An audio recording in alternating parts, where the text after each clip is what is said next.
Hoy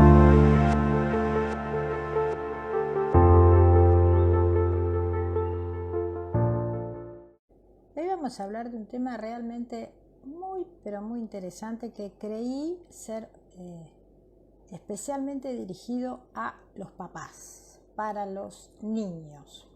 Vamos a ver si puedo encontrar a nuestra primera invitada, que va a ser una endocrinóloga pediatra. Esta endocrinóloga pediatra es justamente alguien que nos va a asesorar acerca de lo que se llama pubertad precoz. Ella se llama Florencia Cuspiel y está llegándole ahora la invitación.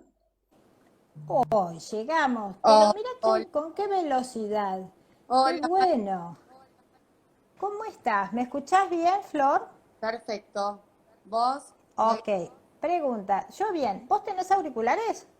No, estoy, ¿Podés llegar a tenerlos para que no haga eco? a ver si, dame un minutito.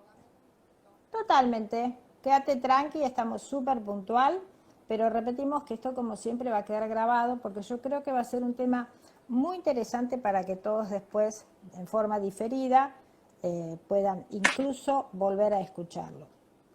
Pubertad precoz en estos tiempos de cambios tan grandes que yo les denominaría cambios epigenéticos, y a todos los que son papás que por ahí tienen chicos o por ahí que todavía no llegaron a la pubertad pero están cerca de llegar a ella, vamos a tener que prestar muchísima atención a medidas preventivas y conociendo de qué se trata esto.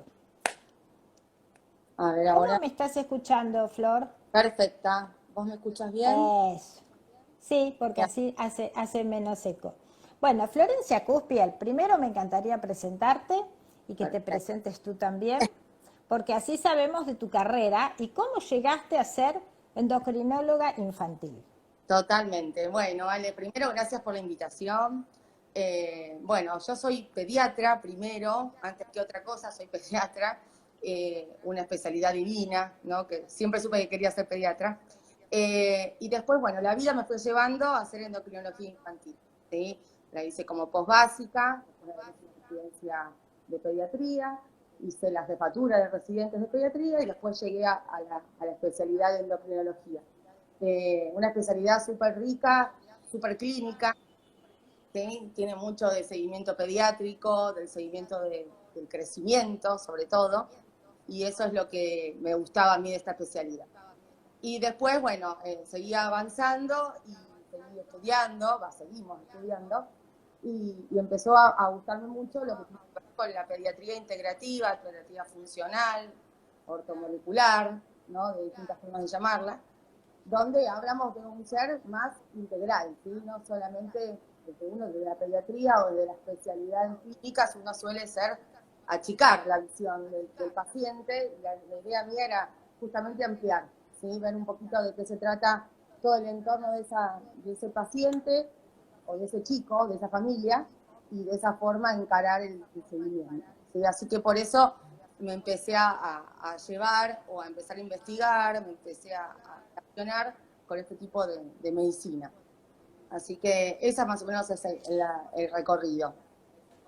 Me gustaría preguntarte, antes que nos metamos en este tema, ¿qué carencias o qué diferencias notaste con la pediatría convencional y la endocrinología convencional para que después vieras otro mundo o que notaste carencias como a mí me pasó con adultos, ¿no? Totalmente. Mirá, lo que uno ve básicamente desde la medicina o desde la pediatría es que pocos son los médicos que se encargan de ver al paciente de manera integral. ¿Viste? Es muy de tratar de solucionar el problema inicial, el síntoma, ¿sí? Si bien la pediatría tiene una mirada más de mirar a la familia, de mirar el entorno, así todo, la medicina que nos rodea nos lleva a que nos relacionemos de forma de solucionar síntomas, ¿sí? Sobre todo uno acostumbrado a hacer guardia, ¿no? De estar siempre al pie del cañón, uno suele resolver o ver el paciente como un problema que tiene que resolverlo. Y la endocrinología me pasó lo mismo. Digamos, hay mucha patología donde uno empieza a investigar, empieza a investigar sobre la patología en sí y ve que no solo es lo que uno sabía, de que eran patologías no solo de causas genéticas, sino que hay mucha cosa ambiental, mucha cosa que nos rodea, y ese es el gatillo para que se empiecen a gatillar estas enfermedades, justamente. Entonces eso es lo que me empezó a interesar muchísimo, ¿sí? Empezando, te diría que por la tiroides, como que es la primera que siempre la que empieza a hacerte ruido en cuanto a frecuencia y en cuanto a patologías que a veces no saben cómo explicarse, ¿sí? Cuál es la razón. Así Y que entonces en la endocrinología pediátrica también te encontraste con que no se presta atención a los hábitos del paciente, al medio ambiente del paciente. totalmente, Nada, nada. claro. Básicamente la gente no, o los médicos especialistas en endocrinología, no indagan demasiado sobre la historia clínica del paciente, más allá de lo meramente sintomático por el cual consulta. ¿Sí? No cómo son sus hábitos, cómo es su alimentación, cómo es su sueño, cómo es su descanso, cómo es todo, el día a día, ¿sí? Entonces eso es lo que a mí me hacía ruido, como que faltaba una pata sin tener en cuenta, ¿sí? Que era lo que empezamos a Totalmente. investigar, ¿sí? Ahí llegué a la medicina. Te despertaste. A mí me gusta decir que están los médicos dormidos y los médicos despiertos. Es real. Y vos te despertaste en este aspecto. Bueno, y metiéndonos en el tema de hoy que nos reúne, pubertad precoz, ¿por qué tan apurados? Le pusiste ese lindo título. No, es verdad. ¿Qué qué es la pubertad y qué es la pubertad precoz? Contanos. Mira, a ver, la pubertad son cambios que se generan en todos los chicos, ¿sí? Son tanto físicos, secundarios a cambios hormonales, que generan cambios a nivel corporal, ¿sí? Y la idea y el objetivo de estos cambios es que esa personita o ese paciente logre tener su desarrollo reproductivo completo para llegar a ser un adulto el día de mañana. ¿Sí? Son los cambios que se van dando de forma cronológica, pausados, uno escalonado en relación al otro. Entonces, nada, es bastante común la consulta o la inquietud, si es normal mi pubertad, si no, si va muy rápido. En realidad uno siempre encara la pubertad pensándola, o uno la suele explicar como que responde a varios estímulos.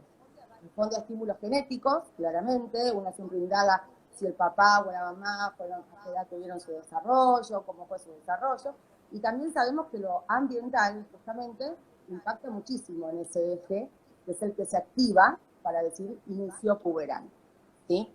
La pubertad normal, en línea general, arranca en las nenas a partir de los 8 años, ¿sí? Arranca, no significa que todas tienen que arrancar a los 8.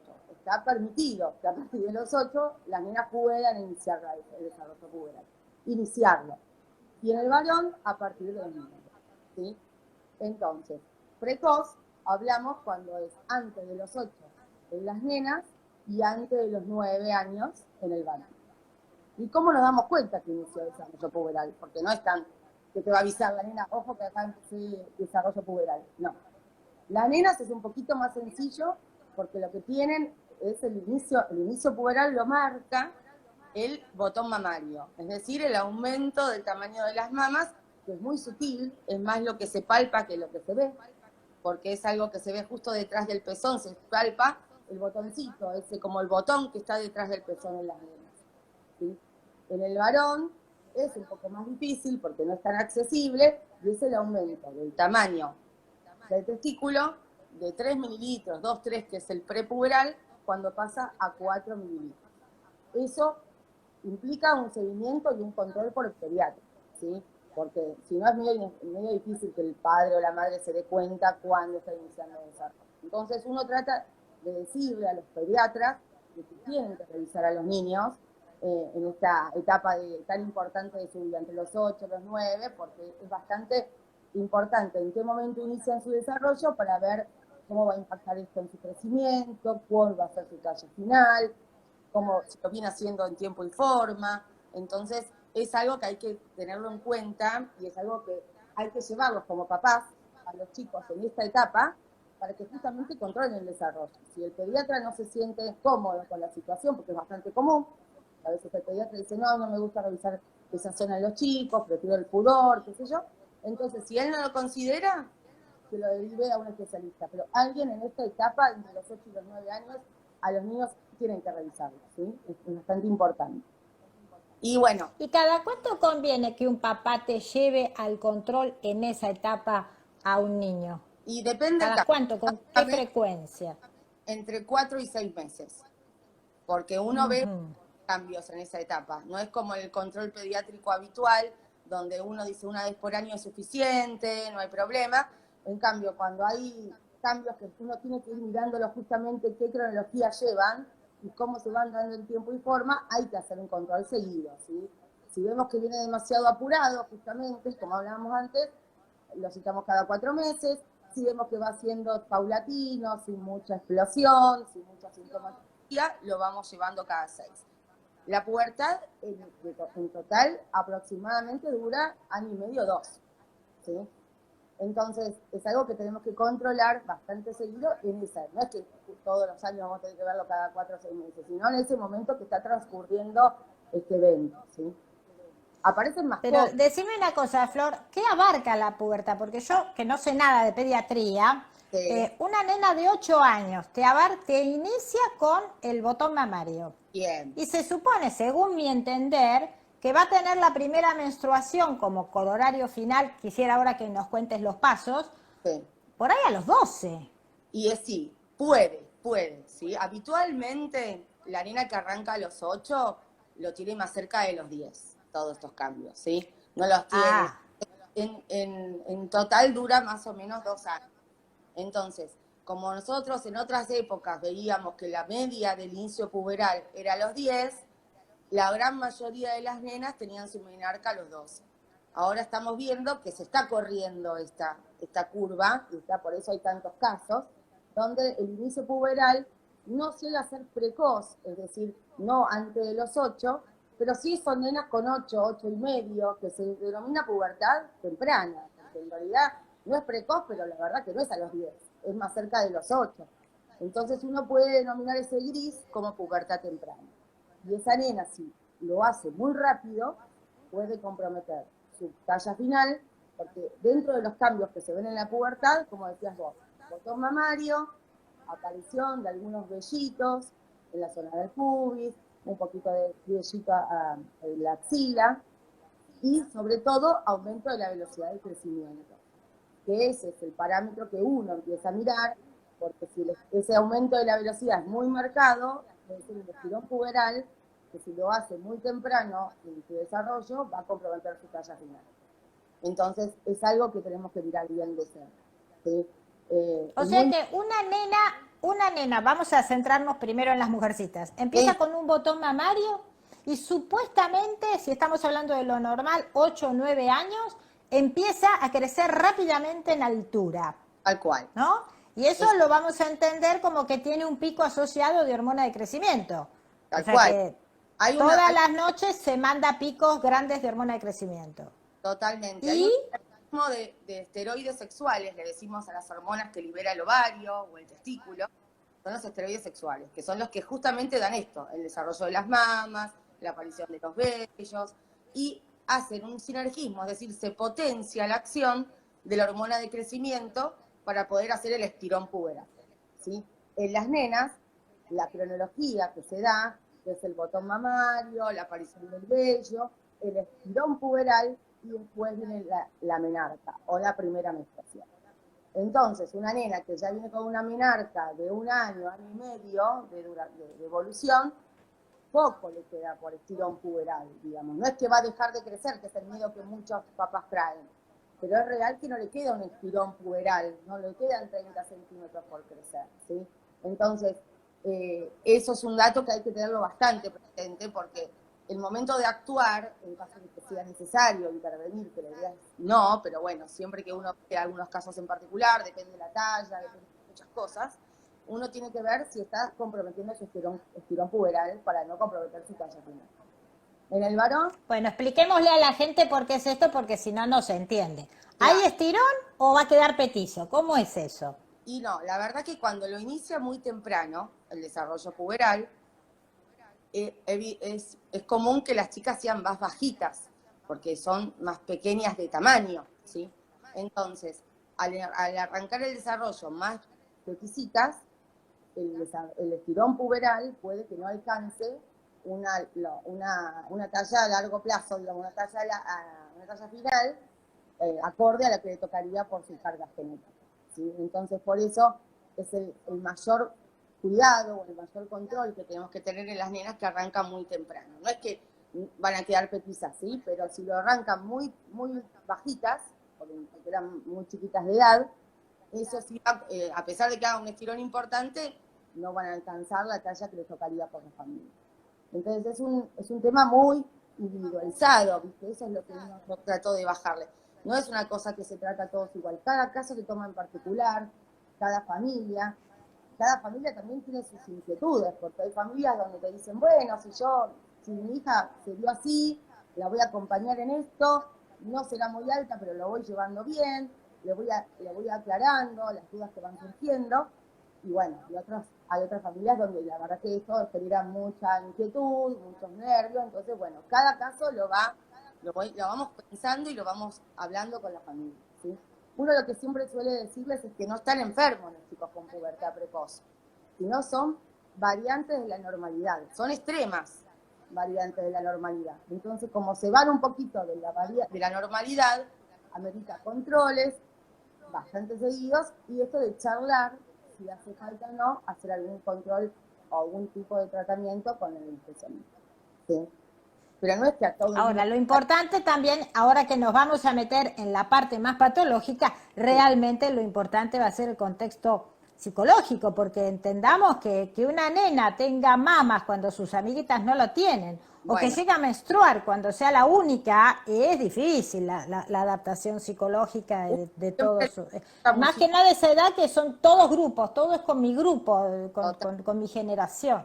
total, eso siempre lo preguntamos, cómo están sus amigas en relación a esto.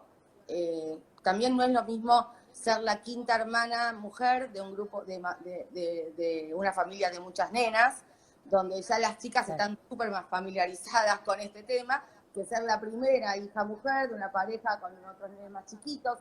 Por eso digo, cada caso es muy puntual. Hay chicas que son más maduras, naturalmente, que lo pueden transitar de una manera, pero lo psicológico es algo que siempre uno lo tiene muy en cuenta, y esto es lo que hablo de individualizar y de ver cómo le está pegando a veces no solo a los chicos, sino a la familia. Hay familias que es un tema que les cuesta abordar, porque bueno, deja de ser la nena, ¿no? Deja de ser la nena donde empieza a tener cuerpo, Exacto. empieza a tener otras inquietudes. También hay mucho de disruptivo a veces en el entorno familiar, porque esto me ha acompañado las hormonas, ¿sabes? Que tienen acciones a nivel central y empiezan a ver, se ponen en unas posiciones más desafiantes, un poco más que buscando al límite, y a veces los papás te dicen, la verdad que yo no la puedo reconocer, no es lo que era esta nena, no sé qué pasa, y uno empieza a revisarla, y dice, sí, está empezando el desarrollo puberal, eso es lo que pasa.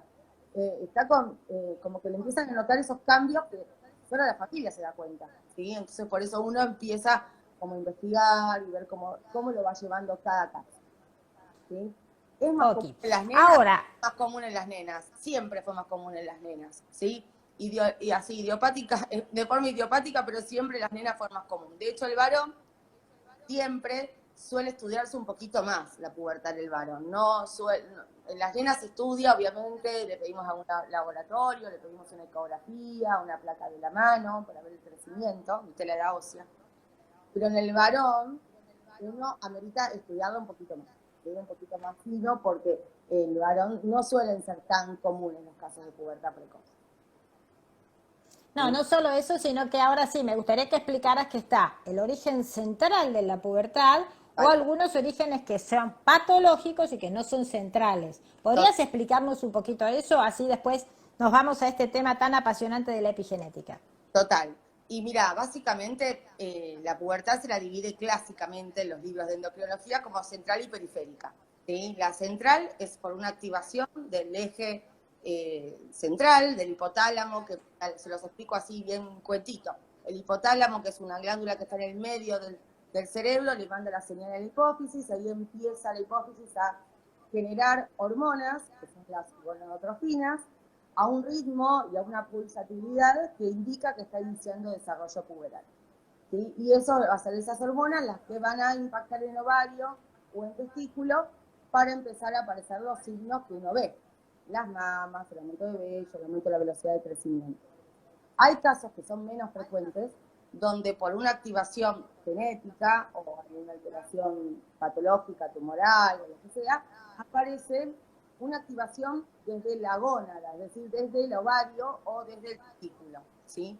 Entonces esa activación genera estrógenos en el caso del ovario, testosterona en el caso del testículo, y ese es el factor por el cual empiezan a aparecer síntomas, ¿sí? Empiezan a aparecer vello, empiezan a aparecer. Habitualmente la pubertad periférica es una pubertad bastante tórpida, bastante brusca, aparece como con mucha sintomatología de golpe, ¿sí? Y no suele tener la cronología normal de la central, digamos, no es que empieza con desarrollo, con el botón mamario, después empieza el vellito, después empieza...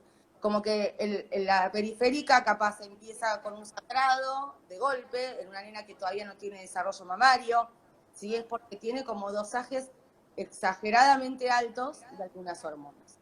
Para que se queden tranquilos, no es lo más común, y uno obviamente que siempre ya al revisar se da cuenta, no es que es algo que puede pasar desapercibido, pero bueno, es real que existen las dos, ¿sí?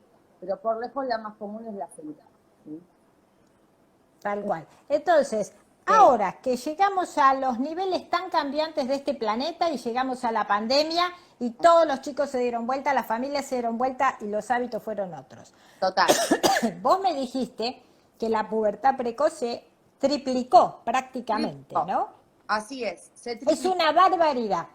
Decinos por qué y cuál es la visión de ustedes. Mira, la verdad que hubo una explosión de casos. En pandemia, primero fue algo que nosotros, como especialistas locales, llamó la atención que estaba pasando, que había tanta cantidad de casos, hasta que los primeros en publicarlo a nivel mundial fueron los italianos.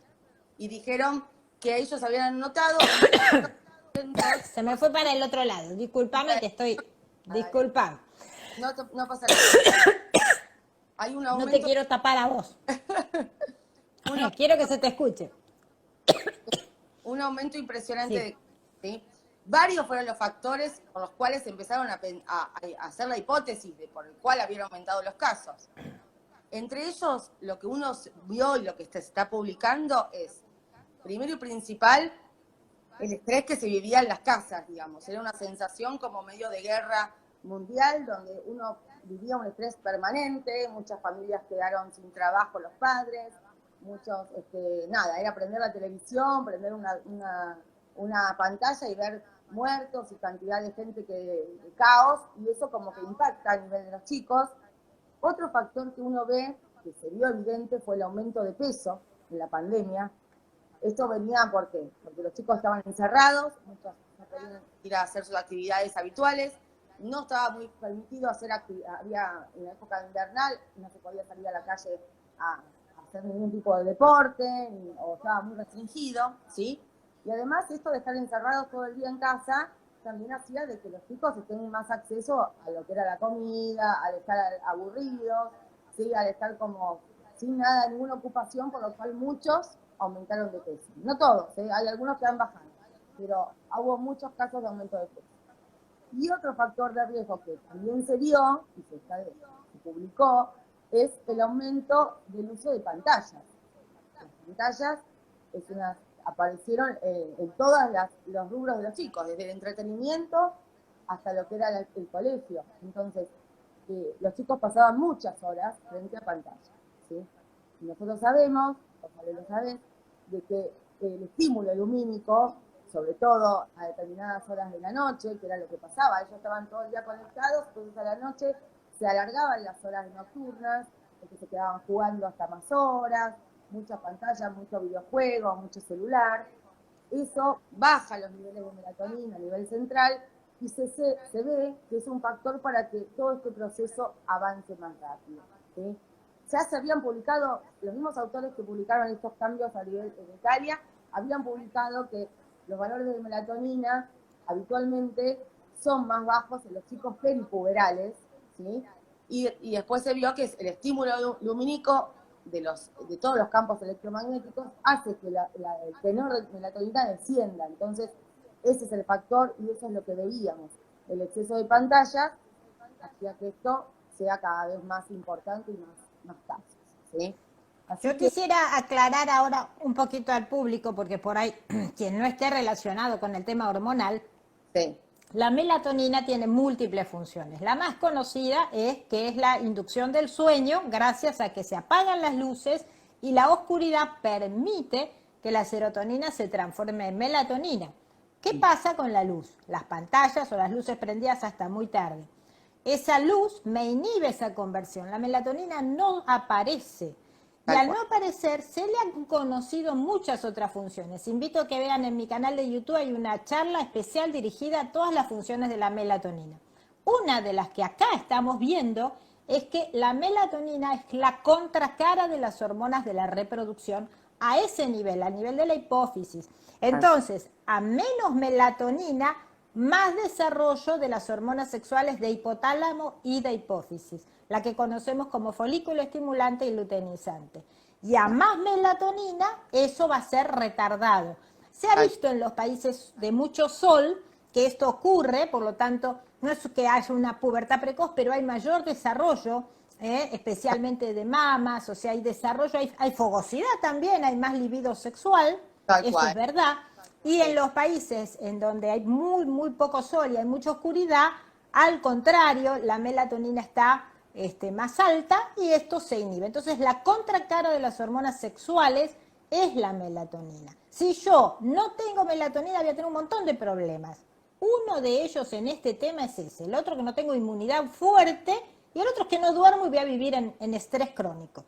Otro tema que tocaste muy interesante cuando dijiste lo del estrés y vivir en pánico, que los chicos deben haber vivido en pánico prácticamente más de un año o exacerbado el estrés que tenían anteriormente, y nuestros neurotransmisores del estrés, llámense dopamina y adrenalina, también el glutamato, tienen una acción justamente en modular estas hormonas del desarrollo sexual. Entonces, cuando están más estimuladas, vamos a decir así, además de que baja la misma serotonina que dije antes que bajaba con la melatonina, se desencadena el estímulo de lo que hablamos antes del eje de la reproducción. Entonces, por eso, estrés y pantallas, los dos juntos, van dirigidos a que esto puede ocurrir y de hecho ha ocurrido. Y ahora me gustaría que me dijeras el tema de obesidad, porque eso nos atañe tan importante a todos, a los padres, a nosotros, que tenemos que enseñar a comer a todo el mundo, ¿está? En Total. obesidad, ¿qué es lo que pasa que hay una pubertad precoz? Y la verdad que varios son los factores, ¿no? Básicamente uno indaga mucho en cómo comen los chicos, ¿sí? Los chicos comen exageradamente consumo de procesados, sobre todo, nada, a nivel de la pandemia veíamos eso, mucha cantidad de alimentos industrializados, eso sabemos que es contraproducente para la salud de los chicos, y a nivel metabólico sabemos que altera la secreción de leptina, el tejido adiposo de por sí es un tejido que acumula muchas sustancias que son gatillos para lo que es el desarrollo puberal, ¿sí?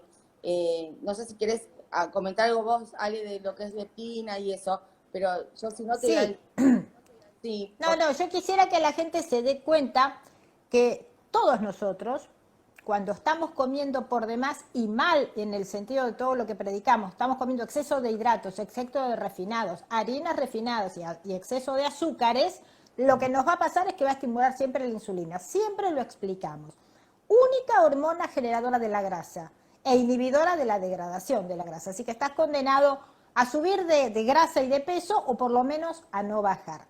Y esa insulina tiene efecto directo también sobre la generación de leptina.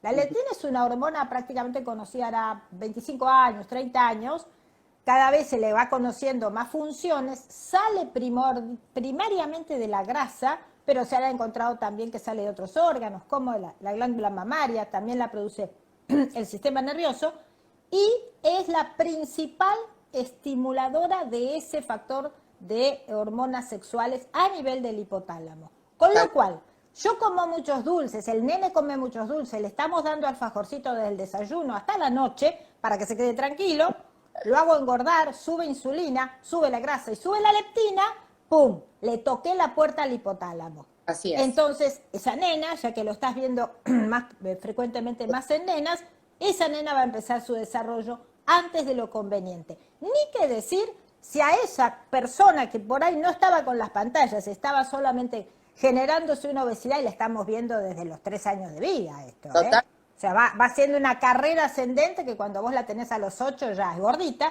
Sí. Le sumás el estrés de la pandemia y le sumás las pantallas de la pandemia. Total. Obvio, por eso creo yo que han llegado ustedes a triplicar este fenómeno, que es absolutamente epigenético y que lo más importante es absolutamente evitable. Totalmente. Evitable.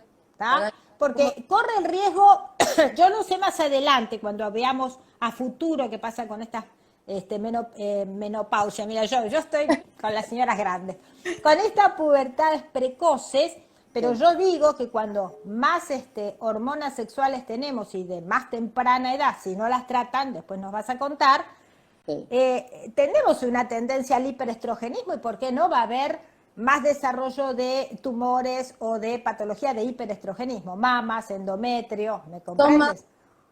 Son más años o de edades más tempranas a la exposición a estas hormonas, y lo que se está viendo todavía es como que es bastante nuevo esto. Pensá que nada, fue una eclosión ahora, pero sí sabíamos que las chicas con pubertades precoces, muchas tenían cambios metabólicos, más asociación a obesidad, a insulinoresistencia, sobre todo adrenarcas tempranas que también se ven con el sobrepeso y esos chicos son chicos que están ya con una carga de síndrome metabólico, llamarla de alguna forma, donde se empieza a ver el exceso de insulina de manera temprana y después de muy difícil manejo, que después se empieza a solapar con un ovario poliquístico, se empieza a solapar con otras patologías en el periodo de adolescente. O sea, yo creo que esto va a empezar de esta forma.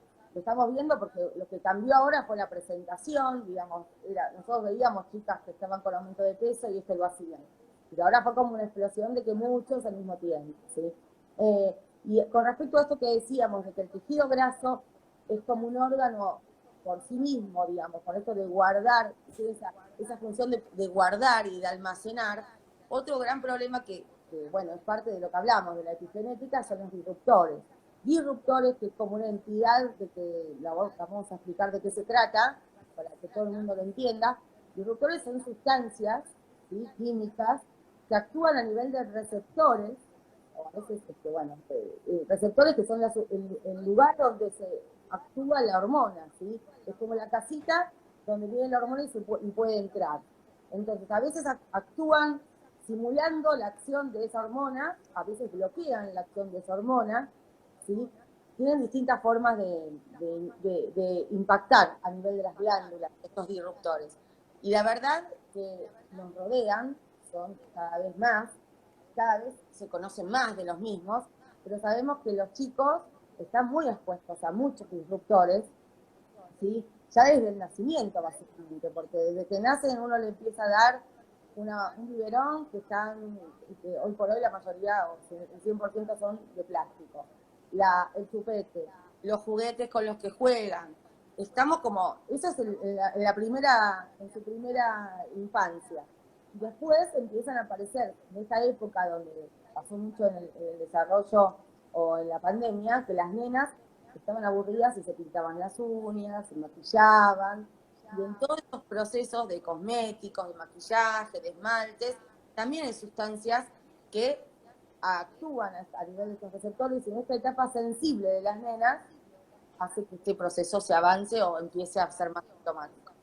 Así que... En una palabra, que en el medio ambiente, ya sea desde los cosméticos, los biberones, yo quiero aclarar un poco porque a mí misma me ha costado mucho entender que si uno tiene una mamadera, es de plástico y es de origen de petróleo, porque en definitiva el plástico viene del petróleo, producto orgánico, tal cual. Eso tiene moléculas que, por lo tanto, al ser de origen orgánico, ya tus receptores hormonales pueden recibirlo. Y entonces, como una llave en una cerradura, esa molécula extraña procedente de algo orgánico va y lo activa, como si fueras tu hormona. A eso llamamos disruptores. ¿Ves? Increíble, pero el más conocido para nosotros era el bisfenol A, que hace muchos años en Canadá estaba totalmente y está totalmente prohibido, pero las políticas de los países hacen que en algunos lugares, así sea tan comprobado que es así, no se prohíba, ¿no? Eso es increíble.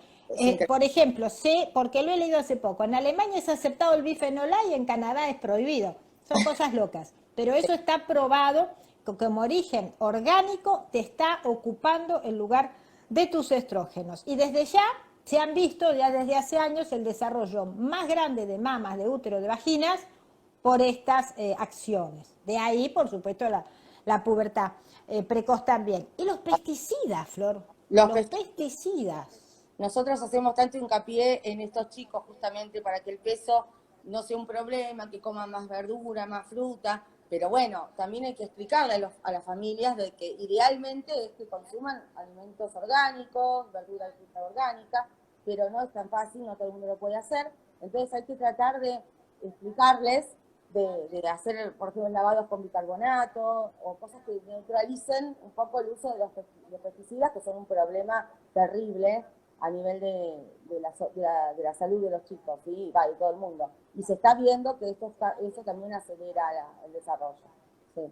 En una palabra, como nos puede producir a todos cáncer, un pesticida, intoxicación también de metales pesados con otras manifestaciones, que puede ser el autismo, puede ser la esterilidad, los abortos repetidos con infertilidad, o sea, enfermedades autoinmunes y cáncer, pero en este punto también se ha visto el aumento de la pubertad precoz.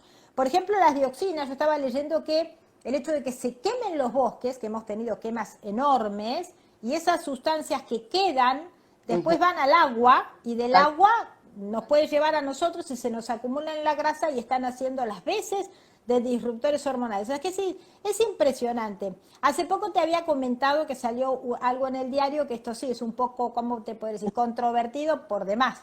Sí. Es que la carne roja te producía pubertad precoz y que salió como una nota llamativa. Sí. Me gustaría aclararlo. Sí, la verdad que no es tan causa-efecto, digamos, no es así. Sí, si uno se pone a hacer una revisión de lo que era la tendencia secular, le decimos nosotros, que es como va avanzando el desarrollo puberal.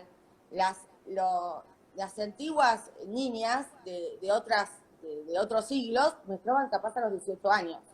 Entonces, distintas mejoras en la alimentación, en la calidad de vida, fue acortando ese espacio, ese tiempo, pero no es para nada el caso de que el consumo de ahora de carne roja sea la causa de un desarrollo puberal temprano. Así que no, son informaciones que a veces confunden más que aclaran. Y si nos vamos al otro extremo de aquellas personas vegetarianas o veganas, sí pudiera estar la soja en exceso, ¿no? Sí, porque, y doy fe porque yo hago menopausia, yo trabajo mucho con menopausia y verdaderamente las moléculas que están contenidas como isoflavonas de soja son de gran ayuda, justamente porque tienen una acción estrogénica sobre los receptores. Pero en este caso no está nada bueno tener un exceso de esas moléculas, particularmente una que se llama genisteína, que casi tiene la forma del estrógeno y va y engancha directo en el receptor del estrógeno. Entonces, en este caso sería muy bueno catalogar qué toma especialmente la mujer, la niña, pero ahora quisiera que me digas dos. Están preguntando ahí qué hacemos con varones, porque parece que nos estamos olvidando de los varones. No, porque es mucho. Pero sí.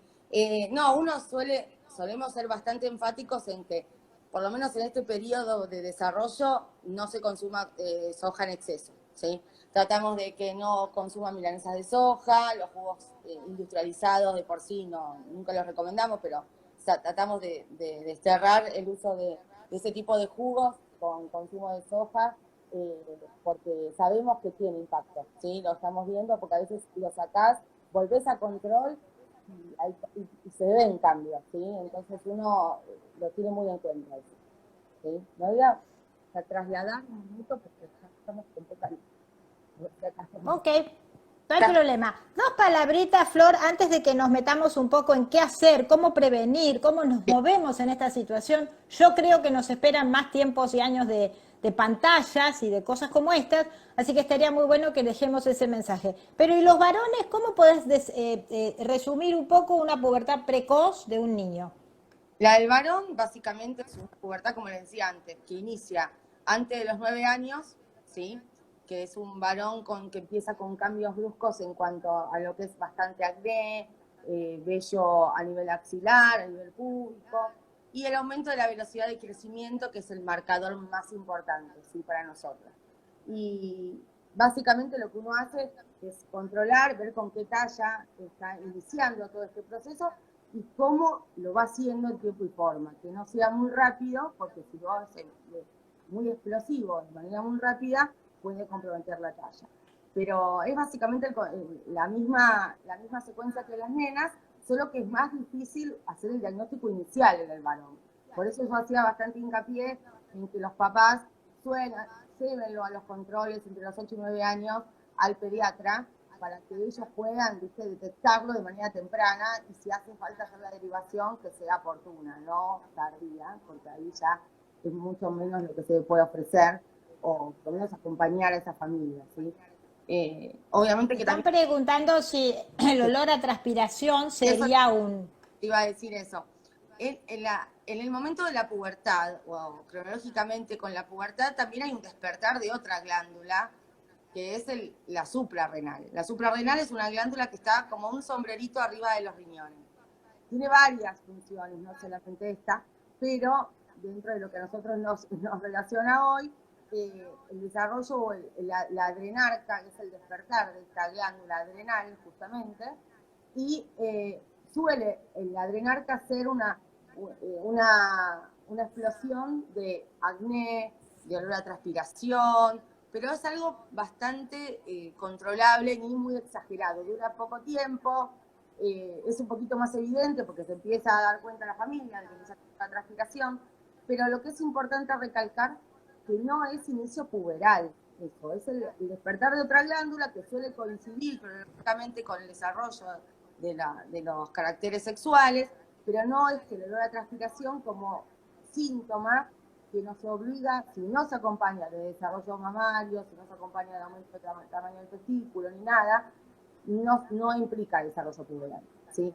Obviamente que si es algo muy importante o muy marcado, está bueno que lo veamos para descartar, pero para que se quede como el concepto de que lo que marca el desarrollo puberal en las nenas es el botón y en el varón el aumento del tamaño del testículo, ¿sí? No el olor a transpiración. Ok.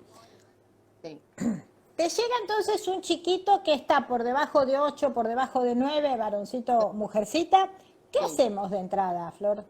Mira, básicamente uno muy enfático en armar una historia clínica, como te decía previo, de cómo está la familia, cómo está llevando, si es real, ¿no? Que uno lo recibe y evalúa que está iniciando el desarrollo temprano. Uno indaga mucho en la familia, digamos, cómo está impactando esto en el seno familiar y cómo los van llevando. Y básicamente el manejo inicial es ver si esto es algo que está realmente iniciando el desarrollo puberal o si es un ensayo, le decimos a veces nosotros, de que empieza la telarca porque responde a algún tipo de estímulo, ya sea algo de la alimentación, algo de esto de que hablábamos de los cosméticos, algo. Entonces, vemos eso, indagamos un poquito en la historia clínica, pedimos algunos estudios y con eso, que los estudios son bastante poco invasivos, es una placa de la mano para ver la regulación esquelética, ver una ecografía ginecológica en las nenas, todo para ver el útero y los ovarios, ¿sí? Y habitualmente, hasta que están estos resultados, los volvemos a citar al control, sacando enfáticamente todo esto que hablamos. El uso de pantallas, el consumo exagerado de procesados, hablamos de que hagan actividad física, de que no se maquillen, no se pinten, no abusen de estos estímulos cosméticos. Y cuando vuelve habitualmente a control con los resultados de laboratorio o de estudios de imágenes, uno ve si realmente estamos en presencia de una pubertad que se está desencadenando o si fue como una cosa que retrogradó, que pasa muchísimo también. O sea, cerca de la mitad de las telarcas precoces que uno ve, es decir, del aumento del tamaño de la mama, a veces con esto de hablar, de sacar los estímulos de casa, ya casi más de la mitad retrograda. Entonces ahí es tranquilizador. Le decimos, mirá, quédate tranquila a la familia, esto es algo que fue algo en respuesta a algo exógeno, y cuando uno lo saca, esto vuelve todo a la normalidad.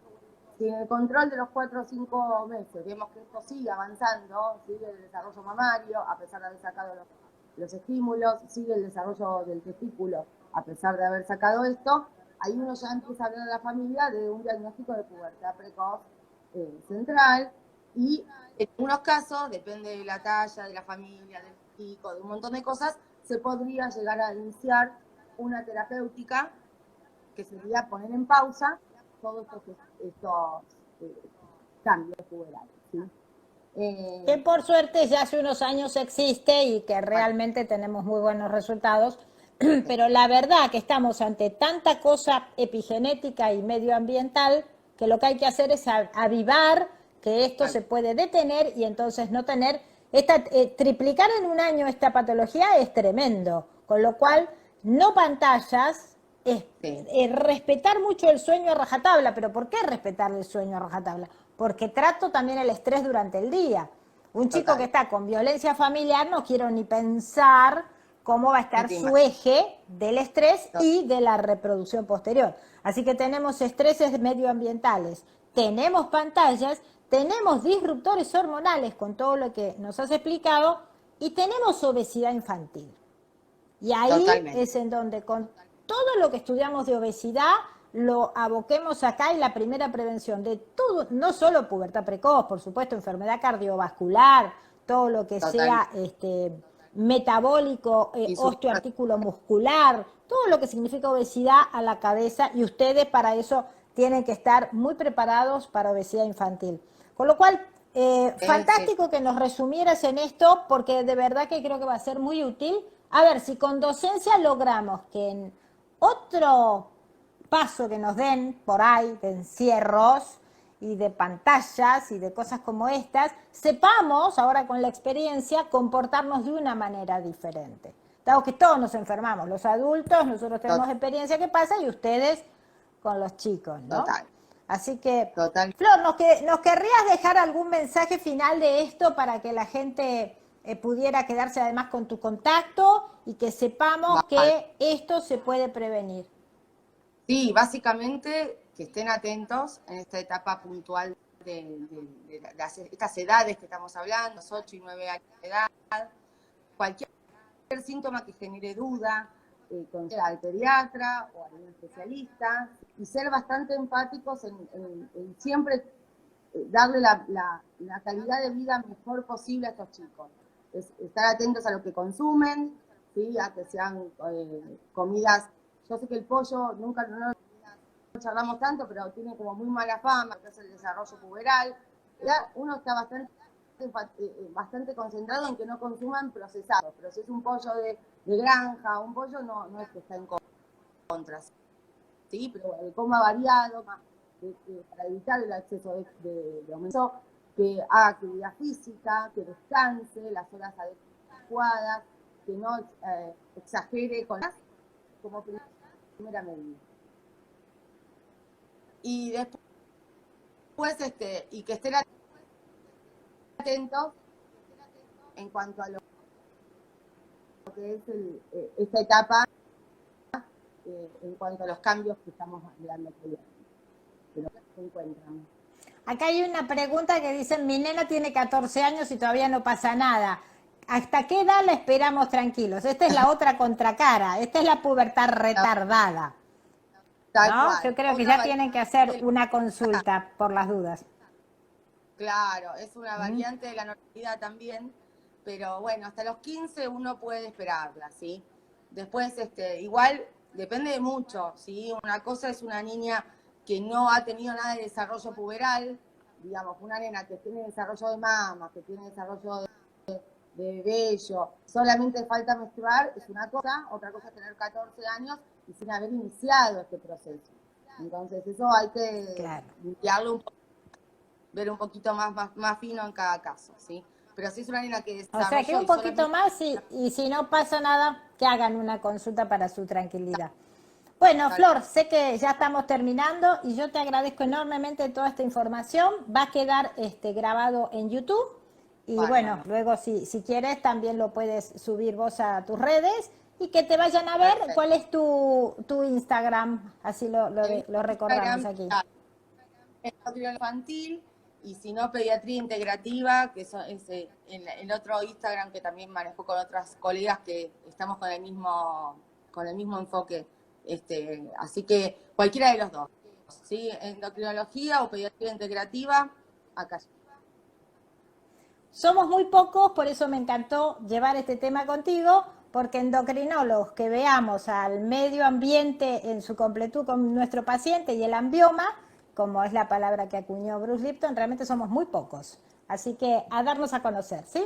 Te dejo un gran abrazo y te agradezco nuevamente. Chao, feliz Navidad, ¿eh? Feliz Navidad y también feliz Año Nuevo para Bueno, todos. muchísimas un beso enorme. Lo Chao, nos mismo. vemos. Chau, chau. Chao, hasta luego. Feliz Navidad.